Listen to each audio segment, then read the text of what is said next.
Hello प्यारे बच्चों, आज का जो टॉपिक है हमारा lecture 9 modern approach to chemical calculation series में हम देखेंगे elementary problems based on definition of mole the mole concept. इसके अंदर हम देखेंगे कि किसी भी प्रॉब्लम्स में मोल कॉन्सेप्ट से अगर हम सॉल्व कर रहे हैं तो यहाँ हमारे पास केमिकल इक्वेशन होना बहुत ज़रूरी है और केमिकल इक्वेशन का बैलेंस होना भी बहुत ज़रूरी है। तो अगर बैलेंस केमिकल इक्वेशन नहीं होगा तो हमें कहीं पर भी दिक्कत आ सकती है। अब हम देखेंगे कि सिग्निफिकेंस ऑफ केमिकल इक्वेशन क्या है। तो केमिकल इक्वेशन क्यों जरूरी है। तो सबसे पहली बात कि chemical equation describes the chemical process both qualitatively and quantitatively. तो हमें केमिकल इक्वेशन जो है वह क्वालिटेटिवली एंड क्वांटिटेटिवली दोनों में हेल्प करता है। अगर केमिकल इक्वेशन नहीं होगा तो इस दोनों तरीके से हम इसको की काउंटिंग नहीं कर पाएंगे। तो अब हम समझते हैं कि क्वालिटी मतलब क्या होता है। क्वालिटी मीन्स होता है हाउ गुड और bad something is, special feature और trait that belongs to a person और थिंग और a high standard of excellence. तो क्वालिटी हमें बताता है कि कोई भी चीज़ अच्छा है या बुरा है या कैसा है, ये हमें बताता है।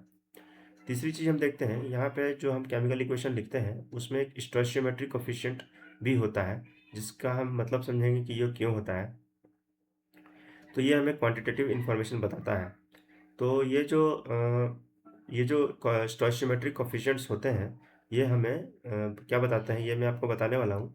तो आप यहाँ पर देखिए, यहाँ एक केमिकल इक्वेशन दिया गया है जहाँ पर लेफ्ट हैंड साइड में रिएक्टेंट्स है एंड राइट हैंड साइड में प्रोडक्ट्स है। एक रिएक्टेंट है और दो प्रोडक्ट है, और रिएक्टेंट जो है वो सॉलिड है और प्रोडक्ट में एक सॉलिड है और एक गैस है। तो यहाँ पर हम रिएक्शन को बैलेंस्ड, ये एक बैलेंस्ड केमिकल इक्वेशन है। यहाँ पर आप देख सकते हो कि 2KClO3 solid reacts with 2KCl solid plus 3O2 gas and gives 3O2 gas. तो 2KClO3 solid reacts and give 2KCl solid plus 3O2 gas. तो यहाँ पे 2, 2 and 3, इससे क्या मतलब है। तो यहाँ पे ये हमें मॉलिक्यूल्स या एटम्स बताता है। तो यहाँ पर हम देख रहे हैं कि जो 2 मॉलिक्यूल्स ऑफ KClO3 सॉलिड है वो रिएक्ट करके 2 molecules of KCl and 3 molecules of O2 हमें देता है। इसको हम ऐसे भी कह सकते हैं कि ये हमें 2n मॉलिक्यूल्स यानी 2 into 6.022 into 10⁻23 molecules of KClO3 react करके 2n मॉलिक्यूल्स यानी 2 into 6.022 into 10⁻23 molecules of KCl plus 3n molecules of O2 यानी 3 into 6.022 into 10⁻23 molecules of O2 gas हमें देता है।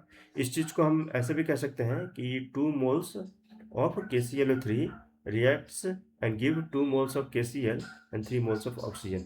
तो यहाँ पर हम केमिकल इक्वेशन में स्टोइचियोमेट्रिक कोफिशिएंट्स और मोल्स और मॉलिक्यूल्स की बात क्यों कर रहे हैं बच्चों, क्योंकि हम यहाँ रिलेट करना चाहते हैं कि केमिकल इक्वेशन में कितना अमाउंट ऑफ रिएक्टेंट रिएक्ट होकर के कितनी अमाउंट ऑफ प्रोडक्ट बना रहा है, और हम मोल कॉन्सेप्ट देख रहे हैं। तो उससे उसकी जानकारी करने, उससे रिलेट करने के लिए हमें यहाँ पे बताना पड़ रहा है कि ये कितने मॉलिक्यूल्स हैं या कितने नंबर ऑफ मोल्स हैं।